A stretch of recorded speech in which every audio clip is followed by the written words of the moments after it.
بسم الله الرحمن الرحيم الحمد لله رب العالمين والصلاة والسلام على أشرف الأنبياء والمرسلين نبينا محمد وعلى آله وصحبه أجمعين ومن تبعهم بإحسان إلى يوم الدين أما بعد.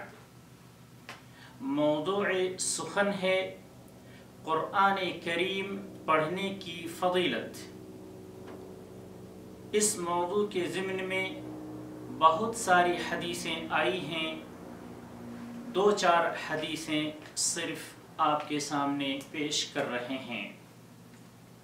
ان میں سے ایک حدیث یہ ہے: عن ابی امامۃ رضی اللہ عنہ قال سمعت رسول اللہ صلی اللہ علیہ وسلم يقول اقرأوا القرآن فإنه يأتي يوم القيامة شفيعا لأصحابه رواہ مسلم. ابو امامہ رضی اللہ تعالی عنہ بیان کرتے ہیں کہ میں نے رسول اللہ صلی اللہ علیہ وسلم کو فرماتے ہوئے سنا: قرآن کریم کثرت سے پڑھا کرو، اس لیے کہ قیامت والے دن یہ اپنے پڑھنے والے ساتھیوں کے لیے سفارشی بن کر آئے گا. مسلم. دوسری حدیث عن عثمان بن عفان رضی اللہ عنہ قال قال رسول اللہ صلی اللہ علیہ وسلم خیرکم من تعلم القرآن وعلمہ رواہ البخاری. عثمان بن عفان رضی اللہ تعالی عنہ سے روایت ہے، رسول اللہ صلی اللہ علیہ وسلم نے فرمایا: تم میں سب سے بہتر وہ شخص ہے جو قرآن سیکھے اور اسے سکھلائے. بخاری. تیسری حدیث عن ابن مسعود رضی اللہ عنہ قال قال رسول اللہ صلی اللہ علیہ وسلم من قرأ حرفا من كتاب الله فله حسنة والحسنة بعشر أمثالها لا أقول ألف لام ميم حرف ولكن ألف حرف ولام حرف وميم حرف. رواہ الترمذی وقال حدیث حسن صحیح. ابن مسعود رضی اللہ تعالی عنہ سے روایت ہے، رسول اللہ صلی اللہ علیہ وسلم نے فرمایا: جس شخص نے اللہ کی کتاب یعنی قرآن مجید کا ایک حرف پڑھا، اس کے لیے ایک نیکی ہے اور ایک نیکی 10 نیکیوں کے برابر ہے. میں نہیں کہتا کہ الف لام میم ایک حرف ہے، بلکہ الف ایک حرف ہے، لام ایک حرف ہے اور میم ایک حرف ہے.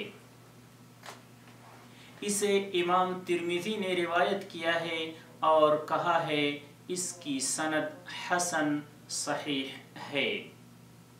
چوتھی حدیث عن ابن عباس رضی اللہ عنہما قال قال رسول اللہ صلی اللہ علیہ وسلم ان الذي ليس في جوفه شيء من القرآن كالبيت الخرب. رواہ الترمذی وقال حدیث حسن صحیح. ابن عباس رضی اللہ تعالی عنہما سے روایت ہے، رسول اللہ صلی اللہ علیہ وسلم نے فرمایا: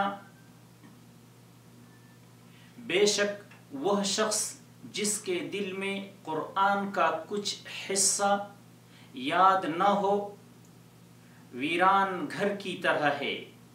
اس حدیث کو امام ترمذی نے روایت کیا ہے اور کہا ہے اس کی سند حسن صحیح ہے. پانچویں اور آخری حدیث یہ ہے: عن عبد اللہ بن عمرو بن العاص رضی اللہ عنہما عن النبي صلى الله عليه وسلم قال يقال لصاحب القرآن اقرأ وارتق ورتل كما كنت ترتل في الدنيا فإن منزلتك عند آخر آية تقرأها. رواه أبو داود والترمذي وقال حسن صحيح.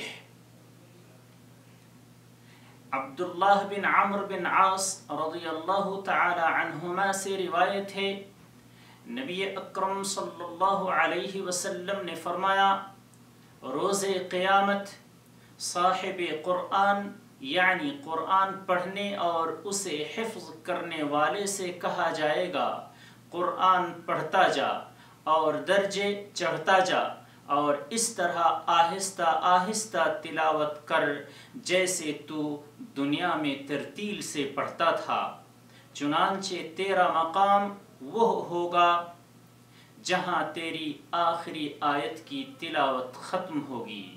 اسے ابو داؤد اور ترمذی نے روایت کیا ہے اور امام ترمذی نے کہا ہے یہ حدیث حسن صحیح ہے۔ واللہ اعلم وصلی اللہ علی نبینا محمد۔